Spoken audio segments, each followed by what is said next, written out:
aguas del mar de Japón. Tras recorrer 1000 kilómetros y obligó a las autoridades japonesas a activar la alerta por supuesto impacto en la isla de Hokkaido. La alerta se activó unos 40 minutos después del lanzamiento desde la trayectoria del misil y la posibilidad de impacto en la isla, donde viven más de 5 millones de personas. Se alertó a la población a resguardarse ante la posibilidad de que el proyectil impactara en los alrededores.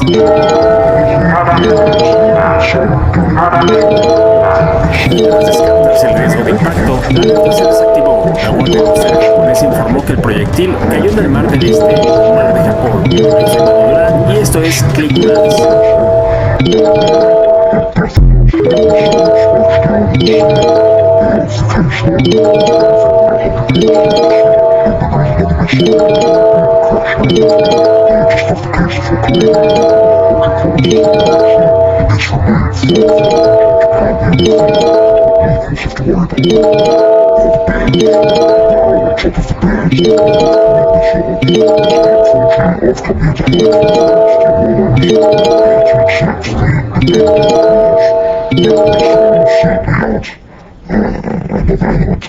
Missiles and bears.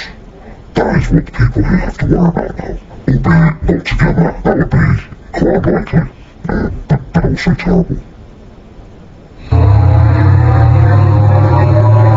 Bears just went back to sleep. Fire off again, fire off again, alarm off again, really angry. The emergency line said the missile flew overhead then. So they left that up. Oh, for fuck's sake, I was just waking up a third time. This time by the television switching itself on to report about the missile. I didn't even know TVs could switch themselves on in Japan like that in emergencies. Probably makes sense, but it's annoying, and now I've got to get out of bed and switch the TV off for fuck's sake.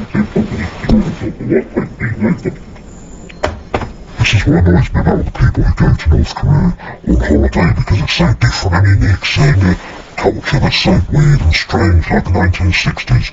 Like every time you go to North Korea you're funding a regime that butchers its own people, that has hundreds of thousands of people locked away in concentration camps and fires missiles just stupidly and randomly at 6 AM in the morning.